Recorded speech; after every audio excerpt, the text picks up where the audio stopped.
Yes, for a moment there the little guy who wants to make the Russian Empire big again, President Vladimir Putin, must have been feeling small indeed at the Asian Economic Summit in Vietnam. China was the big player, sidelining even the United States, and Russia's economy is puny compared to either. Then, U.S. President Donald Trump saved him, not only puffing Putin back up but handing him what anyone who has followed Russian policy in Ukraine and the Middle East must consider a major victory for Moscow. A joint communiqué was issued that made no mention of Ukraine whatsoever, and, in the name of fighting ISIS, embraced the long-standing Russian vision of peace in Syria. But that wasn't enough for Trump, who went on to tell reporters traveling with him that he really believes Putin when Putin says he had nothing to do with Russia's massive efforts to subvert American democracy and, indeed, to get Trump elected. In effect, as he has done before, Trump said he'd take Putin's word over the information gathered and analysis made repeatedly by America's own intelligence agencies. In their view, there is no question about Russian interference, and no question Putin was behind it.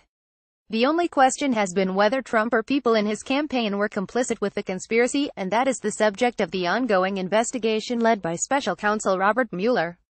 But Trump took Putin's word. He said he didn't meddle. I asked him again, Trump said aboard Air Force One, according to the New York Times. You can only ask so many times. I just asked him again. He said he absolutely did not meddle in our election. He did not do what they are saying he did. Every time he sees me he says, I didn't do that, and I really believe that when he tells me that, he means it. He says, I didn't do that. I think he is very insulted by it, which is not a good thing for our country. The move was all the more stunning because Putin had been in such a weak position. As the Daily Beast's Anna Nemetzeva reported from Moscow earlier, her sources told her the Kremlin prepared for this meeting with Trump for many weeks, making sure that the communiqué would deal with Syria, perhaps with a flick at North Korea, and that there'd be nothing on Ukraine, where Russian aggression in 2014 prompted harsh economic sanctions. In the end, the joint statement was only about Syria, at a time when Russian and Iranian support have given the embattled Assad regime the wherewithal to start taking back its territory not only from the so-called Islamic State, which has been defeated already, but from the groups that the United States and Saudi Arabia, among other countries, have helped to fund, arm, and train in hopes they might at least reach a stalemate with Damascus that could lead to serious negotiations. The statement carefully emphasized successful enhanced deconfliction efforts between U.S. and Russian military professionals, claiming those dramatically accelerated ISIS losses on the battlefield in recent months. These channels of communication between military professionals would continue, they said. But on the ground, the brunt of the fighting has not been shouldered by Russian, or, much less American military professionals.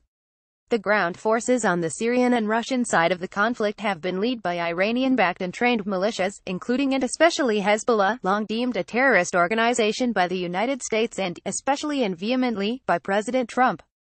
On the other side, with heavy U.S. backing, the main fighters have been in the Kurdish-led Syrian Democratic Forces, as well as some other groups that hoped, from the beginning, that they could overthrow the Assad dictatorship.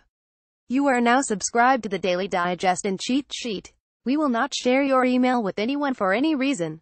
The Geneva process, noted in the joint statement on Saturday, was based on the notion that the war could be fought to a stalemate between the regime and its non-ISIS enemies where both sides would feel compelled to compromise.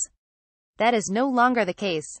To all intents and purposes, thanks to its Iranian and Russian support, the Assad regime is winning this war to stay in power, and the joint communiqué not only recognizes that to be the case but endorses the outcome. Will that bring an unsavory but much-needed calm to the region? No, because, as it happens, the Trump administration is almost as much in love with the de facto rule in Saudi Arabia of Crown Prince Mohammed bin Salman as it is with President Putin in Russia. Bin Salman's aim is to roll back Iranian influence in the region. To that end he went to war in Yemen, helping to create what is today the world's greatest humanitarian disaster, and last week raised the possibility Saudi Arabia would go to war against Iran in Lebanon. The really big winner in all this, in fact, it's Tehran. While the Saudis huff and puff and mire themselves in conflicts they seem unable to win, perhaps drawing the United States into them as well, the Iranians continue to expand their influence with Russian support.